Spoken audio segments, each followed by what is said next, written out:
हाय नमस्कार साथियों। हम लोग फसल चक्र अपना करके छोटी सी ज़मीन में भी लाखों रुपए कमा सकते हैं। ये हमारा अनुभव है।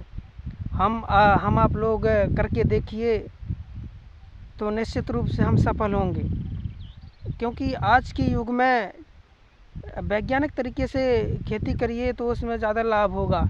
हम आपको दिखा रहे हैं कि देखिए हमारे पास इधर जहाँ हम खड़े हैं 4 बीघे ज़मीन है, तो इसमें हमने 3 बीघे में तो गेहूं की फसल बो रखी है और 1 बीघे में हमने प्याज की खेती की है। तो आप देखें 4 बीघे में जो 3 बीघे में गेहूं की फसल हो उसकी अलग पैदावारी होगी और 1 बीघे की जो पैदावारी होगी वो उन 3 बीघे की गेहूं की फसल के बराबर होगी। आप सोचें कैसे, मैं आपको दिखाता हूँ वो कैसे कर सकते हैं। देखिए इसमें हमने प्याज की फसल बोई है 1 बीघे में, वो भी बहुत अच्छा एक काम किया है हमने। सीधे छिड़क के यानी कि डायरेक्टली जो होता है कि बीज लाए दुकान से और सीधे खेत में बो दिया, पूरा बीज एक साथ में हमने खेत में डाल के बो दिया है। इसमें कोई झंझट नहीं होती कि पौध तैयार करें और इसके बाद एक एक करके मजदूर और द्वारा लगवाया जाए, लेकिन ऐसा कुछ भी नहीं है। हमने सीधे खेत में बुवाई की थी। देखिए ये हमारी मात्र 25 दिनों की ये फसल है, आप देख सकते हैं। लोग कहते हैं कि प्याज में बहुत मेहनत है और इसको लगाने के लिए पहले 1 महीने बीज तैयार करें इसके बाद फिर लगाएं। नहीं साथियों, मैं आपको भरोसा दिलाता हूं कि आप भी इसमें सक्सेस होंगे। लेकिन भरोसा करिए, मेहनत करिए, अडिग रहिए, परिश्रमी बनिए। हम भारतीय लोग हैं, हमको वो करके दिखाना है जो अभी तक किसी ने नहीं करके दिखाया। हमारे पास आजकल ज़मीन बहुत कम बची हुई है, क्योंकि जनसंख्या काफ़ी है और ज़मीन का जो क्षेत्रफल है वो सीमित है। तो हमने 1 बीघे में देखिए प्याज की फसल बोई है, तो मैं आपको बताऊं 1 बीघे में हम 30 से 40 क्विंटल जो प्याज की पैदावारी होगी वो हम करके दिखाएंगे। मैं आपको एक बार फिर से बताऊंगा कुछ दिनों बाद कि ये फसल की 1 बीघे की फसल प्याज है वो कितनी निकली। आप समझिए हमने जो 3 बीघे की गेहूं की फसल है उसमें भी 3 बीघे में मान के चलिए आप 30 से 35 क्विंटल गेहूं निकाल सकते हैं, और इसमें 1 बीघे की प्याज में हम 30 से 40 क्विंटल प्याज लगभग निकालेंगे।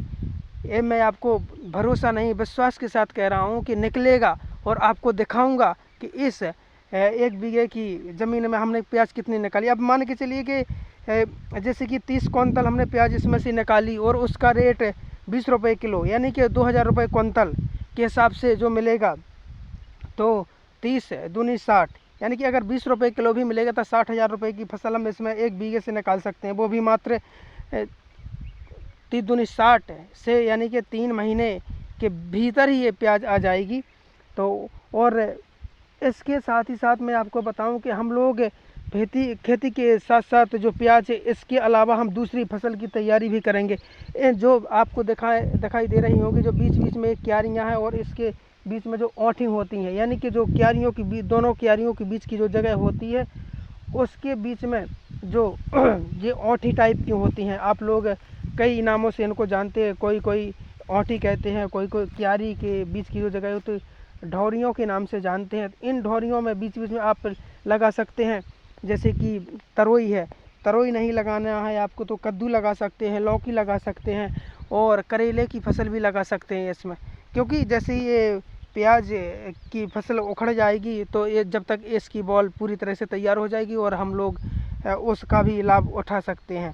तो यानी कि छोटी सी जगह यानी बागवानी के तौर पर आप देख सकते हैं 3 महीने में आप काफ़ी अच्छा लाभ कमा सकते हैं। साथियों, मैं भरोसे के साथ कह सकता हूँ कि आप मेहनत करिए। अगर आपके पास 2 बीघे ज़मीन है तो आप हिम्मत मत हारिए। हिम्मत हार गए तो मतलब पीछे रह जाएंगे। लोग कहते हैं ना कि कोशिश करने वालों की कभी हार नहीं होती। देखिए आप कोशिश करते रहिए, आपकी कभी हार नहीं होगी। आप मात्र 2 बीघे ज़मीन में भी अपना जीवन यापन खुशी खुशी कर सकते हैं। तो साथियों, मैं आपको एक बार पुनः याद दिलाना चाहता हूं कि देखिए आपके पास अगर 2 बीघे की ज़मीन है, 1 बीघे की ज़मीन है, उसमें आप फसल चक्र अपनाएं। फसल चक्र अपना करके आप लोग बहुत ही अच्छी तरीके से अपना जीवन यापन कर सकते हैं, खुशी खुशी रह सकते हैं। जो आपकी पैसे कोई तंगी होती है उससे आप निजात पा सकते हैं। क्योंकि हमको मेहनत करनी पड़ेगी। और एक बात और है, मैं सभी लोगों से कहना चाहता हूँ कि भैया आप लोग कितनी भी मेहनत करें, जितनी हो सके उतनी ज़्यादा मेहनत करें, लेकिन आपकी आने वाली जो पीढ़ी है, आपके आने वाले बच्चे हैं, उनको बहुत अच्छी शिक्षा दें। क्योंकि शिक्षा ही, कहते हैं ना कि शिक्षा ही वो शीरनी का दूध है, जो पिएगा वो दहाड़ेगा। यह सत्य बात है। अगर आपके बच्चे शिक्षा प्राप्त कर लेंगे तो वो नई नई तकनीक से खेती करेंगे या अन्य बिजनेसों में जाएंगे या कहीं पर भी नौकरी करेंगे, तो आपका गर्व से सीना ऊंचा हो जाएगा। आप लोग भी खुश रहेंगे, आपकी आने वाली पीढ़ियां भी खुश रहेंगी, और हमारा भारत देश का नाम भी होगा। यह कृषि प्रधान देश है, इसको हम अच्छी तरीके से खेती करके कम से कम ये तो गर्व से कह सकते हैं कि हमारा देश कृषि प्रधान देश है। और इसमें जो लाभ हम अपने भारतवासियों को देंगे, सुंदर सुंदर फसलें, सुंदर सुंदर वैरायटियाँ देंगे, तो हम आराम से अपना जीवन यापन कर सकते हैं। इसी के साथ ही साथियों, आप लोग हिम्मत मत हारें, खेती करिए, कुछ भी करिए, काम कोई भी बुरा नहीं है। कहीं पे भी रहिए, मेहनत से काम करिए, ईमानदारी से काम करिए, लगन से काम करिए, यही हमारा कर्तव्य है। जय हिंद, जय भारत, जय जवान, जय किसान। धन्यवाद, नमस्कार।